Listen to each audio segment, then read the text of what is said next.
How did you, Steve? Come on. What would it take for UNC to partner with the town of Pittsboro and build a multi-sports complex in town for everyone to use? Zach Smith. It would take a very large donor who can come and I think, we struggle with this on a regular basis. It's no secret, that we run at a deficit. And, it's interesting. I do believe that our coaches do a lot more with less. And if you look over the years, the foundation of Carolina Athletics has been, we get passionate, dedicated coaches who come here. You look at the coaches who have had unbelievable tenure here, obviously. We talk a lot about Dean Smith, but when you look at Anson and Karen and Willie and Mike Fox, and there's a whole core there. If you talk to every one of them, they all want better facilities. And they can all point and say, well, when I went to Texas, they had this.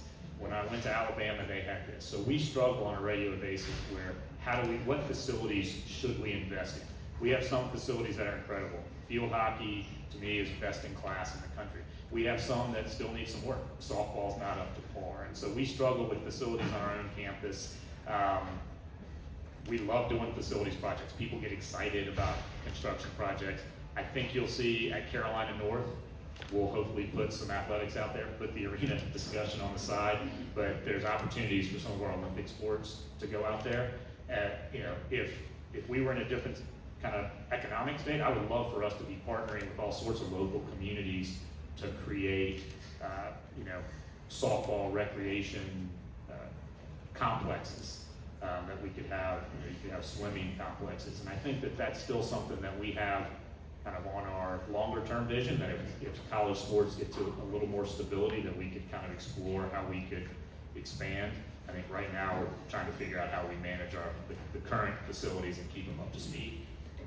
All right, so we have some questions, but we didn't follow the rules, so we're going to do 3 questions. Oh, we do have a question. Okay. Somebody sealed it. It says,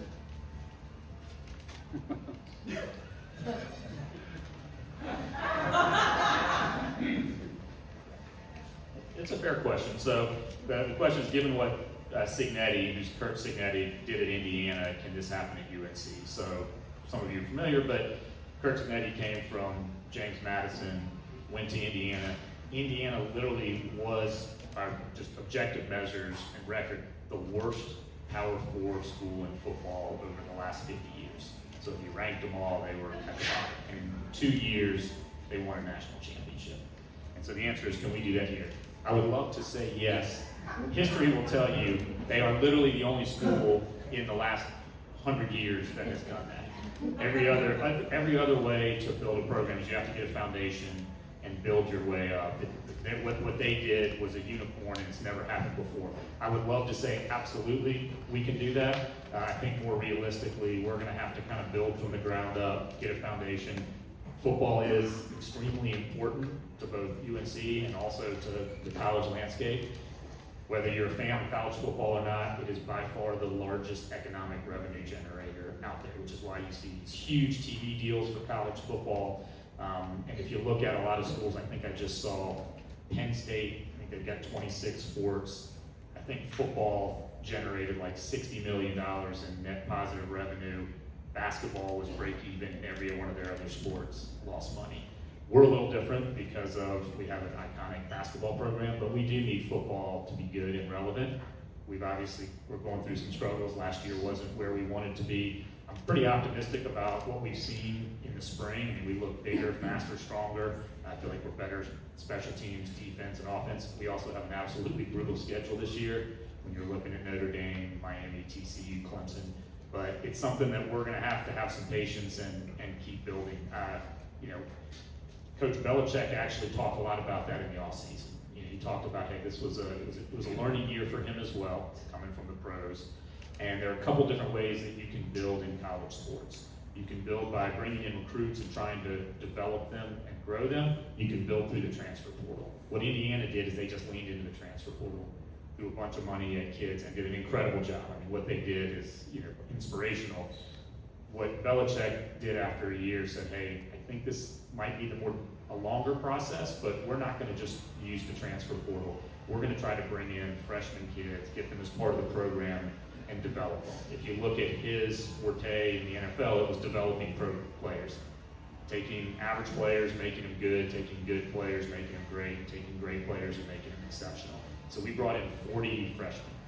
By far the biggest class that UNC has ever had.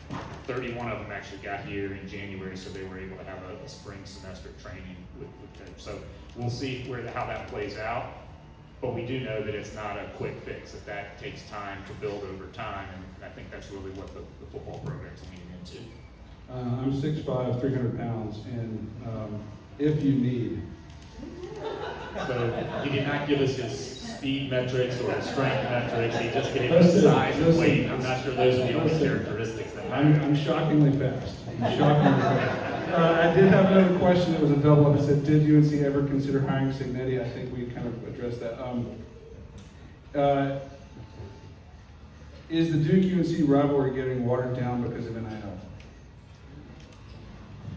I don't believe so. I mean, if any of you guys were at the Smith Center last year when Seth Trimble hit that dagger to win the game, we stormed the court twice.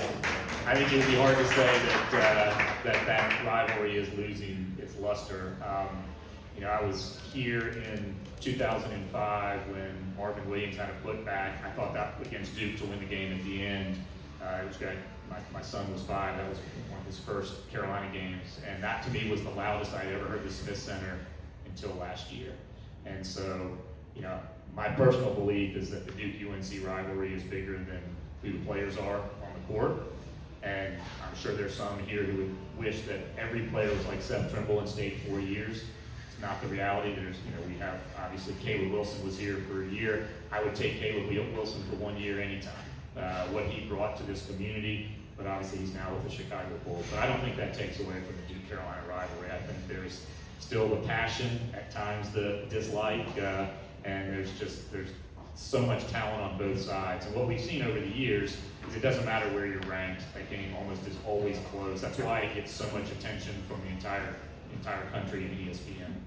And to give you a little story about the Duke UNC Trimble shot. So we're outside, got a fire going, and our kids raise the window to the den and they say, there's only 2 minutes left of the game, it's getting close. And we all rush inside, there's like 8 of us in the den, and Trimble hits the shot. And where's my son? I don't want to embarrass him.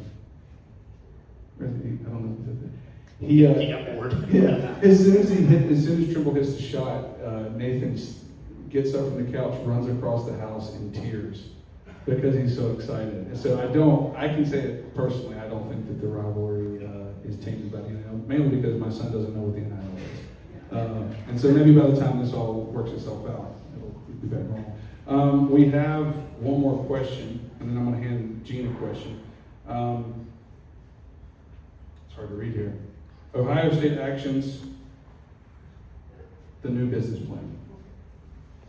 Did anybody write this? I did. Oh, Bo, yeah, go ahead. The logos and I guess was it Goldman Sachs now? Is that? Yeah, I think the JP Morgan Chase. So step back. So the question is about the Ohio State just did a huge deal with JP Morgan Chase. The rules have opened up a little bit where you're allowed to put a logo on your jersey, so you can have a jersey patch.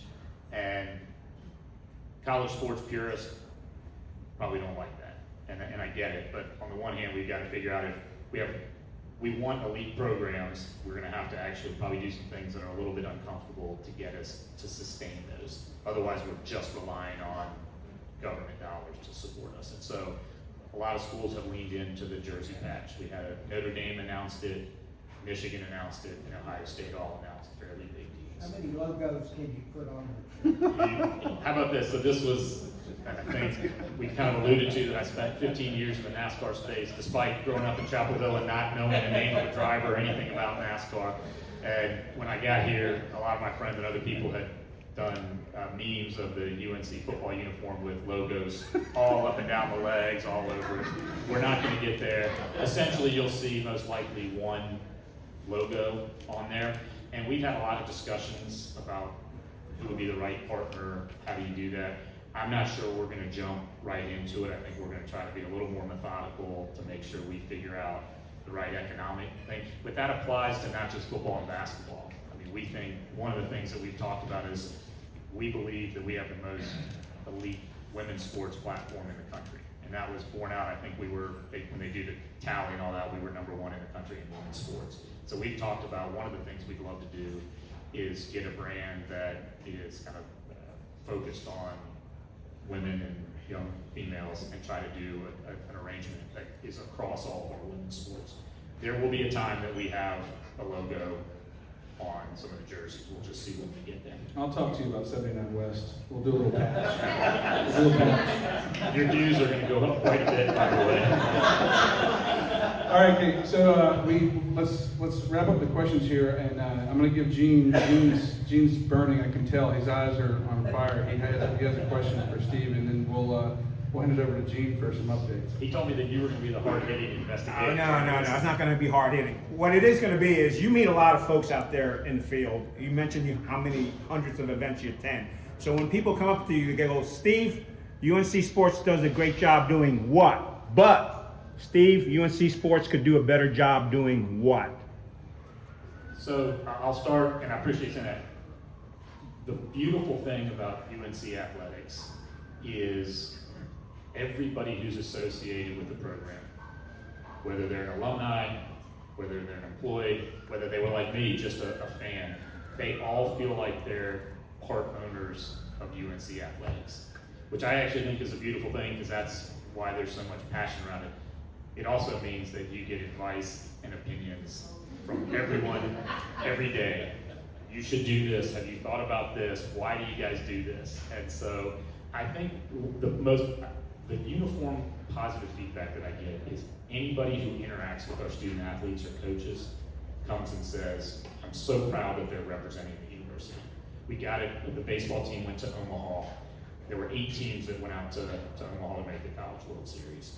We got more feedback from, we stayed at the same hotel as some of the other teams, and I would get feedback from the general manager of the hotel that would come and say, your players compose themselves in a way different manner than every other school. They were always dressing shirts tucked in, they were always buttoned up, very polite, came and talked to people, looked them in the eye, thanked them, and I get that over and over again, whether it's women's lacrosse, women's field hockey, that people are very proud of when they interact with our student athletes, how they represent the university. So that's really the thing, that probably the theme that I get the most. We also get a lot that they feel welcome when they come to the events, that the staff that runs a lot of these 306 events, that they feel welcome, and it's almost like that Disney experience when they get there, where they feel catered to. As far as the advice on what I get about where you go, sometimes it is, we shouldn't be paying players at all. We need to be, we need to go back and do it the way Dean Smith did it in the 80s, which I try to politely say, Dean was my idol growing up, but he was an entrepreneur. I may have lost it. Sure. All right, we'll trade. Is that better? So he was an innovator, an entrepreneur, and if you look at what he did, he pushed things, he was progressive on the social side. He was always looking at adapting to what the rules were. But I get a lot of people who don't like the way the system works right now.